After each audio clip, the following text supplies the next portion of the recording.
O desejado de todas as nações. Capítulo 40. Uma noite no lago. Este capítulo se baseia em Mateus capítulo 14, versos 22 a 33, Marcos capítulo 6, versos 45 a 52 e João capítulo 6, versos 14 a 21. Sentado na relvosa planície, ao crepúsculo de uma tarde de primavera, comeu o povo do alimento que Cristo provera. As palavras por ele ouvidas naquele dia soaram-lhes aos ouvidos como a voz de Deus. As obras de cura que presenciaram eram tais que só o poder divino as poderia realizar. Mas o milagre dos pães tocou a todos naquela vasta multidão. Todos participaram de seus benefícios. Nos dias de Moisés, Deus alimentara Israel com o maná no deserto. E quem era este que os alimentara naquele dia, senão aquele de quem Moisés tinha profetizado? Poder algum humano poderia criar, de 5 pães de cevada e 2 peixinhos, alimento bastante para saciar milhares de criaturas famintas? E disseram uns aos outros: Este é verdadeiramente o profeta que devia vir ao mundo. Durante todo o dia essa convicção se robustecera. Aquele ato, que tudo coroou, é a afirmação de que o longamente esperado libertador se acha entre eles. As esperanças do povo vão subindo de ponto. É este aquele que há de tornar a Judéia um paraíso terrestre, uma terra que mana leite e mel. Pode satisfazer todo desejo, pode derribar o poder dos odiados romanos, pode libertar Judá e Jerusalém, pode curar os soldados feridos na batalha, abastecer exércitos inteiros de alimento, conquistar as nações e dar a Israel o domínio longamente ambicionado. Em seu entusiasmo, o povo estava disposto a coroá-lo imediatamente rei. Veem que ele não faz nenhum esforço para atrair a atenção ou conquistar honras para si. A esse respeito, difere essencialmente dos sacerdotes e principais e temem que não venha nunca a reclamar seus direitos ao trono de Davi. Consultando-o entre si, concordaram em apoderar-se dele por força e proclamá-lo rei de Israel. Os discípulos unem-se à multidão em declarar que o trono de Davi é a legítima herança de seu mestre. É a modéstia de Cristo, dizem, que o faz recusar essa honra. Que o povo exalte seu libertador. Que os arrogantes sacerdotes e principais sejam forçados a honrar aquele que vem revestido de autoridade divina. Tomam ansiosamente providências para executar seu desígnio, mas Jesus vê o que está em andamento e compreende, como eles não o podem fazer, o resultado desse movimento. Mesmo então, estavam os sacerdotes e principais a lhe buscar a vida. Acusavam-no de desviar deles o povo. Violência e insurreição seguir-se-iam a qualquer esforço para o colocar no trono e prejudicar-se-ia a obra do reino espiritual. O plano deveria ser impedido sem demora. Chamando os discípulos, Jesus ordena-lhes que tomem o barco e voltem imediatamente para Cafarnaum, deixando-o para despedir a multidão. Nunca dantes uma ordem de Cristo parecera tão impossível de cumprir. Os discípulos haviam de há muito esperado um movimento popular para colocar Jesus no trono. Não podiam suportar a ideia de que todo esse entusiasmo viesse a dar em nada. As multidões que estavam congregando para assistir à Páscoa achavam-se ansiosas por ver o novo profeta. A seus seguidores, esta se afigurava a oportunidade áurea de estabelecer seu amado mestre no trono de Israel.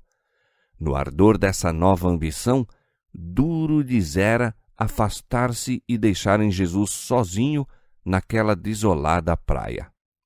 protestaram contra essa medida, mas Jesus falou então com uma autoridade que nunca dantes assumira para com eles. Sabiam que seria inútil qualquer oposição de sua parte e, silenciosos, dirigiram-se para o mar.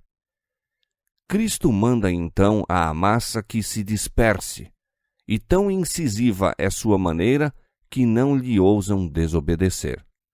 As palavras de exaltação e louvor morrem-lhes nos lábios. No próprio ato de avançar para dele se apoderarem, são-lhes detidos os passos e o alegre e ansioso olhar amortece-lhes no semblante. Há naquela multidão homens de espírito vigoroso e firme determinação. O régio porte de Jesus, porém, e suas breves e serenas palavras de ordem aquietam o tumulto, frustrando-lhes os desígnios. Nele reconhecem poder superior a toda terrena autoridade e, sem uma réplica, submetem-se. Quando a sós, Jesus subiu ao monte para orar à parte. Durante horas continuou a suplicar perante Deus. Não por si mesmo, mas pelos homens eram aquelas orações.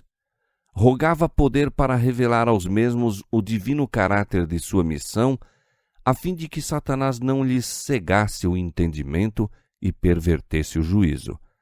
O Salvador sabia que seus dias de ministério pessoal na terra em breve chegariam ao termo e que poucos o receberiam como seu Redentor. Em angústia e lutas de alma, orava pelos discípulos. Haviam de ser duramente provados. Suas esperanças, tão longamente acariciadas, baseadas numa ilusão popular, haviam de lhes trazer a mais dolorosa e humilhante decepção.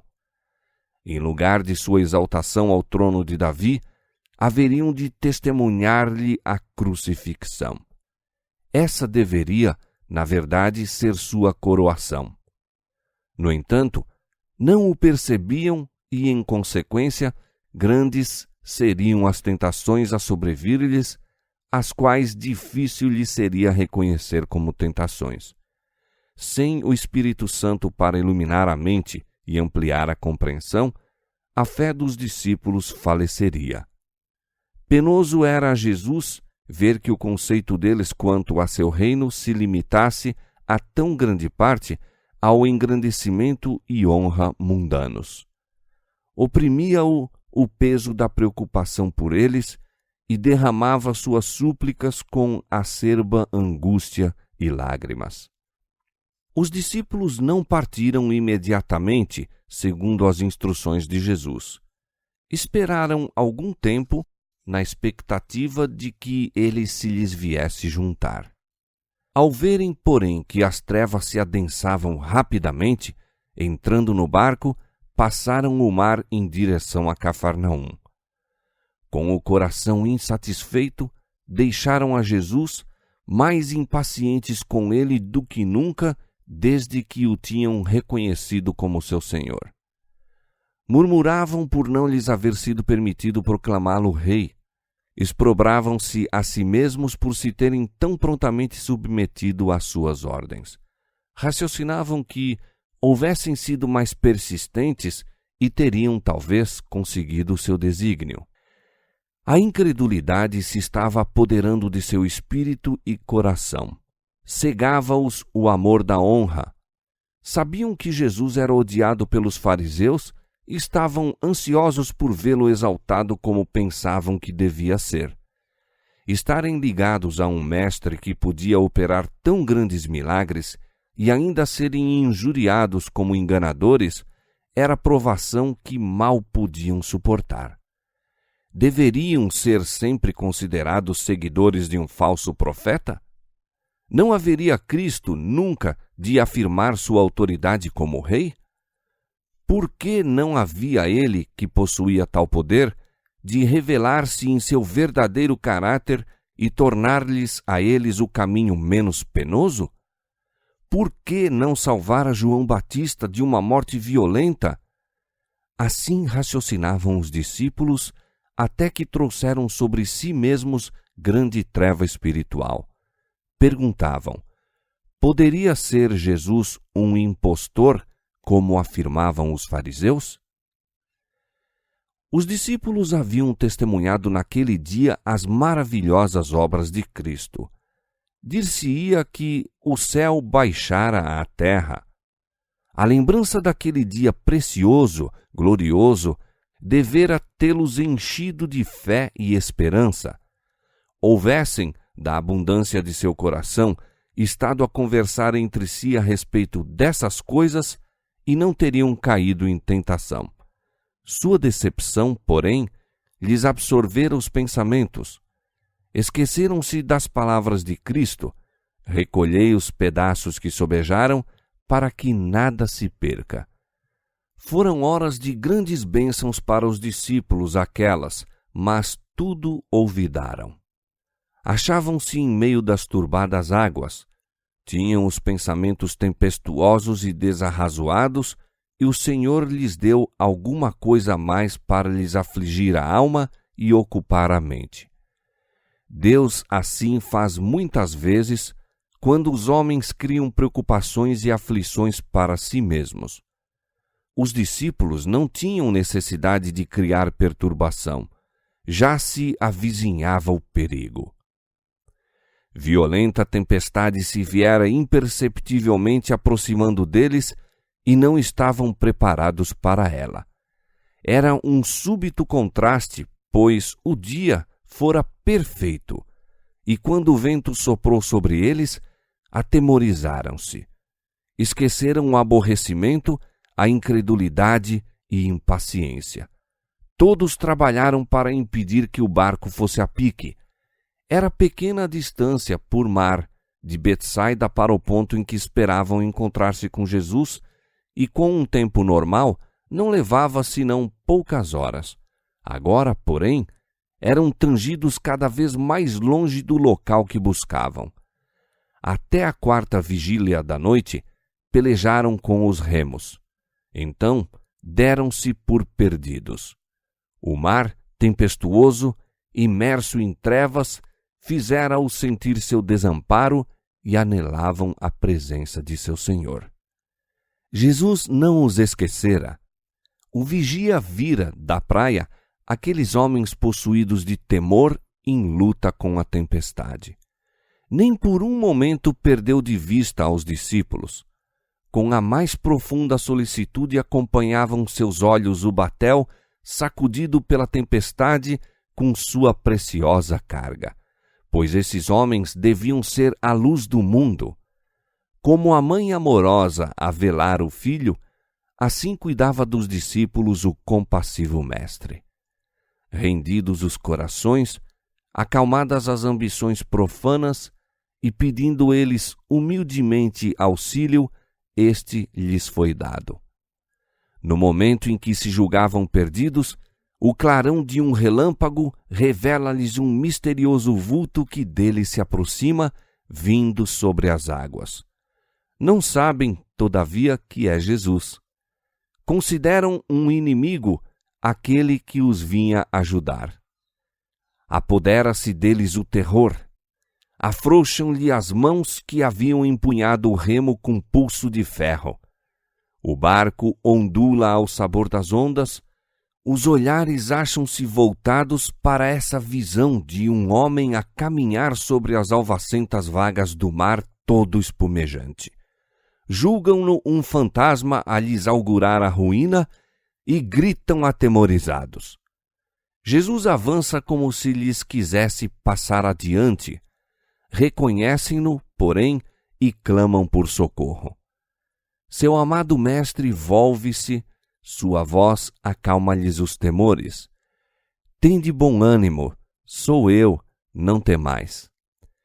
Logo que puderam acreditar no assombroso fato, Pedro ficou como fora de si de alegria. Como se ainda mal pudesse crer, exclamou: Senhor, se és tu, manda-me ir ter contigo por cima das águas. E ele disse: Vem. Olhando para Jesus, Pedro caminha firmemente. Como satisfeito consigo mesmo, porém, volta-se para os companheiros no barco, desviando os olhos do Salvador. O vento ruge.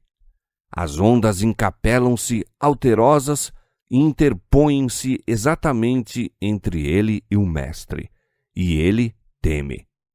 Por um momento, Cristo fica-lhe oculto e sua fé desfalece.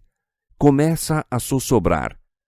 Mas ao passo que as ondas prenunciam morte, Pedro ergue os olhos para Jesus e brada: Senhor, salva-me!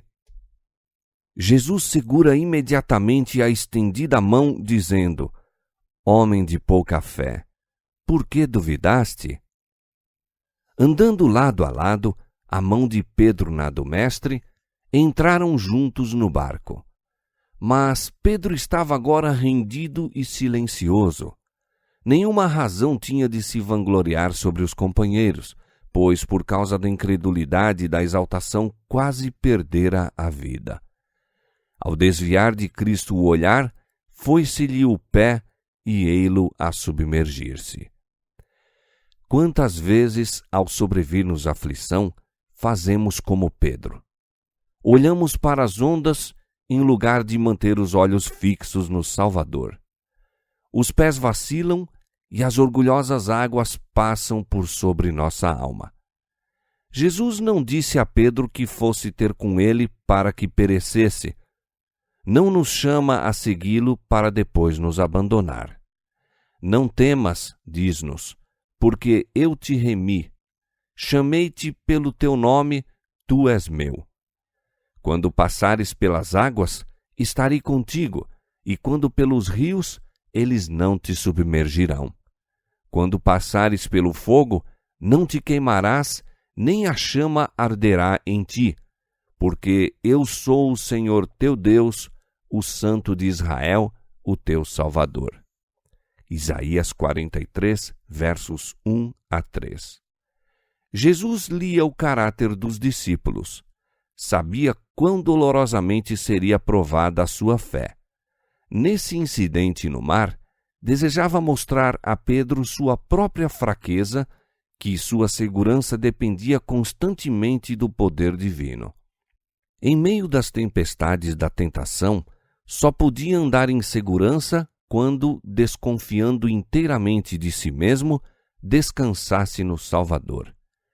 Era no ponto que mais forte se julgava que Pedro era fraco, e enquanto não discernisse sua fraqueza, não poderia compreender quanto necessitava de confiar em Cristo.